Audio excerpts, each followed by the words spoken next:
7 கிரகங்களும் ஒரே நேர்கோட்டில் காட்சியளிக்கும் வானியல் சார்ந்த அரிய நிகழ்வை வரும் 28ஆம் தேதி முதல் பார்க்க முடியும் என்று நாசா தெரிவித்திருக்கிறது. இதேபோன்று 7 கிரக அணிவகுப்பு மீண்டும் 2040ஆம் ஆண்டில்தான் நடைபெறும் என்றும் கூறப்படுகிறது.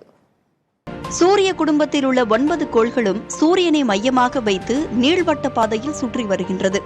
சூரியனை மையமாக வைத்து கிரகங்கள் சுற்றும் போது பூமியிலிருந்து நாம் பார்க்கும் பார்வை கோணம் அவ்வப்போது ஒரே திரையில் காட்சியளிக்கும்.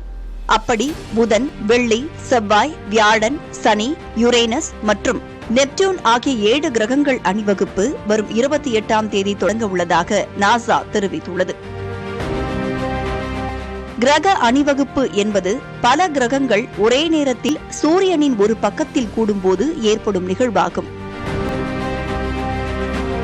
கிரக அணிவகுப்பு பிப்ரவரி 28 அன்று தொடங்கினாலும் இந்தியாவில் உள்ளவர்கள் மார்ச் 3ஆம் தேதி முதல் தெளிவாக பார்க்க முடியும் என்று கூறப்படுகிறது. புதன், வெள்ளி, செவ்வாய், வியாழன், சனி உள்ளிட்ட கிரகங்களை வெறும் கண்ணால் பார்க்க முடியும் என்றும் யுரேனஸ் மற்றும் நெப்டியூன் ஆகிய கிரகங்களை பைனாகுலர் மற்றும் தொலைநோக்கி உதவியுடன் பார்க்கலாம் என தெரிவிக்கப்படுகிறது.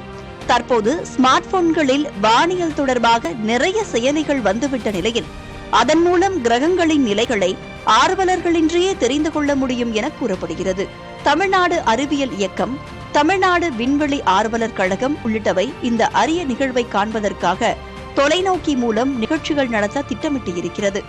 மார்ச் மாதம் முதல் 2 வாரங்களில் இந்தியாவிலிருந்து இந்த நிகழ்வை பார்க்கலாம் என கூறும் அறிவியல் ஆர்வலர்கள் இதேபோன்று 7 கிரக அணிவகுப்பு 2040இல் தான் பார்க்க முடியும் என தெரிவிக்கிறார்கள்.